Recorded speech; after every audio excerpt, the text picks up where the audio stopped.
Ángel Verdugo, ¿cómo estás? Muy bien, Pascal. ¿Cómo te tratan allá en la capital mundial del cabrito y de las glorias? Siempre muy bien, siempre un gusto estar por aquí. Las razones las sabes tú de sobra.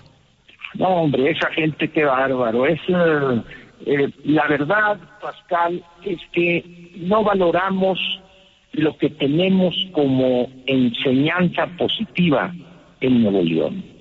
En vez de andar perdiendo el tiempo con ataques y la pobreza, simplemente manda a una cantidad de personas de los estados más atrasados del país y ponlos 6 meses en Nuevo León para que vean cómo se ve el trabajo, cómo se ve el papel de la burocracia, cuál es la cultura hacia el trabajo, hacia la vida austera allá en ese estado, y que eso lo lleven al regresar a sus entidades de origen y busquen aplicar lo que sea viable, por supuesto. Pero eso de andar queriendo inventar el hilo negro, la humanidad, Pascal, todavía no ha inventado, y dudo que lo hagan en los próximos siglos, una vía diferente al trabajo, la vida austera y el ahorro para las próximas generaciones. Todo lo demás es, como dice un buen amigo, literatura y barata. Y eso reconforta siempre ir particularmente a Nuevo León, que sería el escaparate, y ver a la gente cómo se mueve. Lo que te comentaba, que encontré evidentemente guardando debidas proporciones en León, Guanajuato y en algunas otras áreas pequeñas, por desgracia, del país. Pero ese espíritu de trabajo, de moverse, de si esto no funcionó, bueno, le cambio o investigo por qué no funcionó. Eso es algo que tenemos ahí en Nuevo León. Están pasando por un sexenio negro, pero falta poquito ya pues para que las cosas cambien. Pascal, después de esa entrada, quiero decirte lo siguiente. Estoy sorprendido muy desagradablemente de esta incontinencia verbal que casi suena como a una cosa diarreica. Tenemos tratado y el tratado y México esto y México acá. Me han preguntado algunos amigos y algunos tuiteros y les he respondido de 2 maneras. La primera, la pregunta central que tú le hiciste al secretario Guajardo cuando le dices, ¿y qué va a pasar, secretario, si Canadá no acepta las condiciones o lo que ustedes acordaron?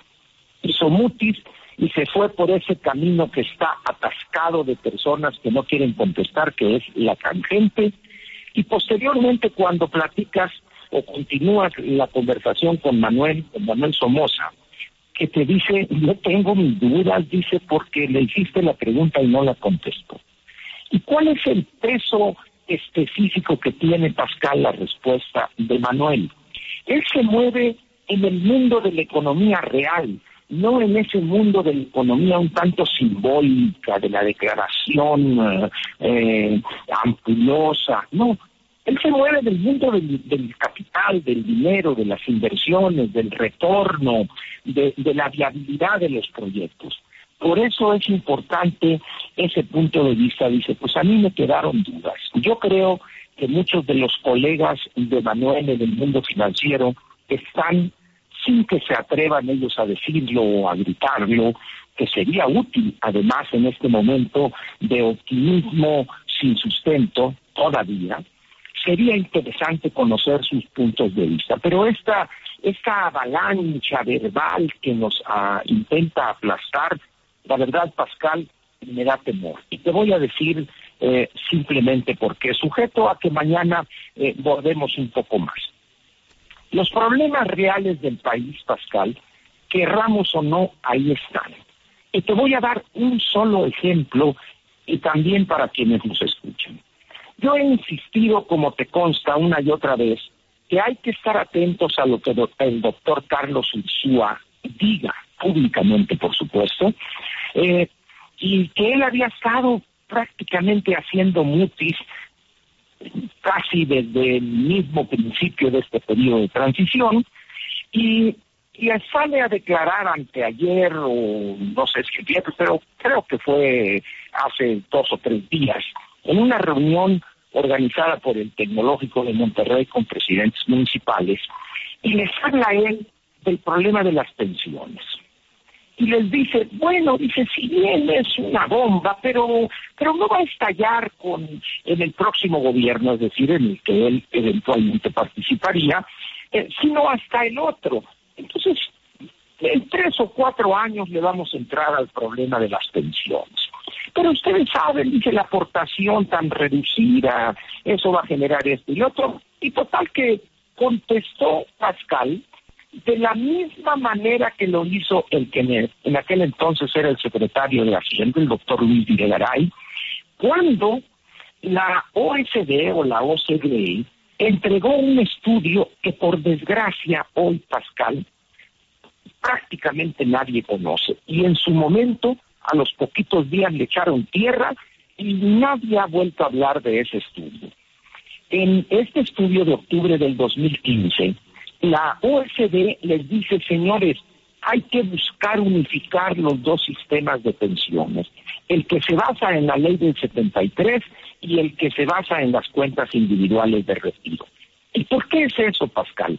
Porque hay un desvío exagerado a favor del trabajador en la ley del 73 y en el caso de las cuentas individuales tienes una aportación total del 6.5%, del porcentaje del cual el 5% lo aporta la parte patronal y el trabajador, como lo hemos comentado ahí en cabina con Pedro Vázquez Colmenares cuando estuvo ahí, cuando el presidente de la CONSAR, y con cuanta persona conoce del tema, dice, el trabajador nomás aporta el 1.25, una cosa así, y quieren, es una aportación digna de Burundi, pero quieren una pensión como si estuviéramos en Alemania. Eso es imposible, Pascal.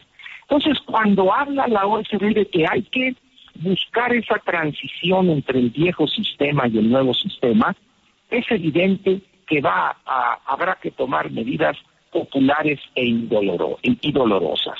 ¿Y cuál es la actitud? ¿Cuál fue la del doctor Videgaray en aquel entonces?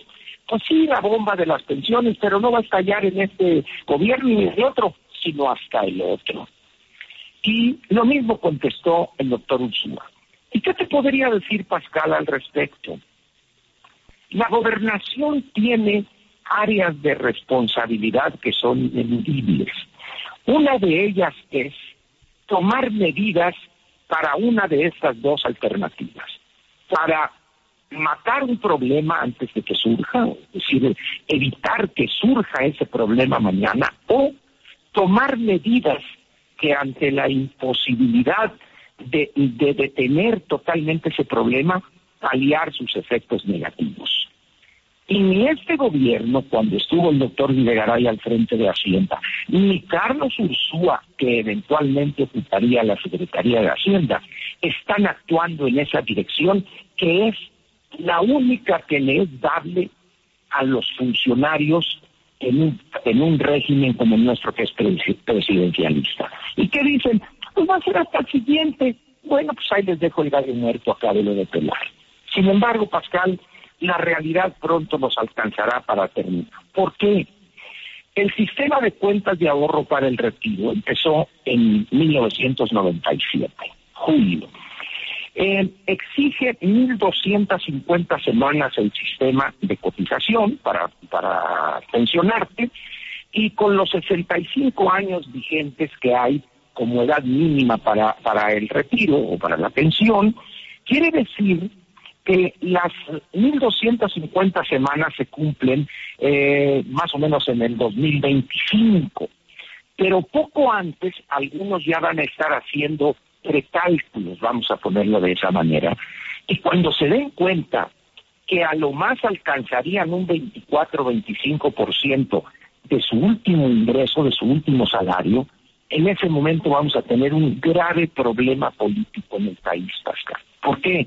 Porque vamos a estar hablando de decenas o de cientos de miles de pensionados que, en vez de que les hayan dicho y ellos entendido la necesidad de elevar su aportación, nadie quiso mencionar el tema y ellos se van a llamar a robados, a engañados, estos corruptos, la mafia del poder, etcétera, etcétera. ¿Qué hicieron los gobiernos, tanto el del presidente Peña Nieto como el que viene de López? Prefirieron patear el bote hacia adelante, Pascal, y decir el que venga atrás que arree. Eso es una irresponsabilidad peligrosa en materia de uno de los problemas, Pascal, que afecta de manera inmediata y directa e ineludible al presupuesto de egresos de la Federación por la aportación pensionaria que tiene que hacer año con año el gobierno federal. Preferimos ahorita estar en la borrachera del tratado y que ya tenemos tratado, lo cual, Pascal, sujeto a que cuando se haga público el documento aprobado, vamos a ver que fueron más quizá las echadas que las ponedoras. Además, hay un detalle que tú también lo señalaste en esa pregunta. ¿Qué va a pasar si Canadá no acepta? Porque además está negociándose un tratado trilateral y no bilateral.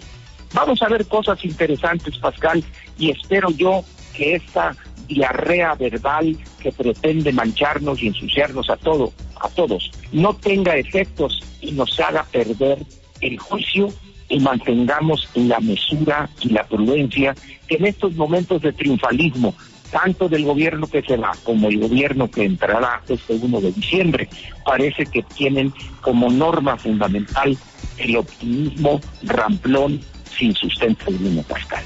Ese es mi comentario y mañana nos veríamos en casa. Nos vemos mañana, Ángel. Muchas gracias. Te mando un fuerte abrazo. Gracias. Hasta luego. Ahí tiene usted el comentario de Ángel Verdugo.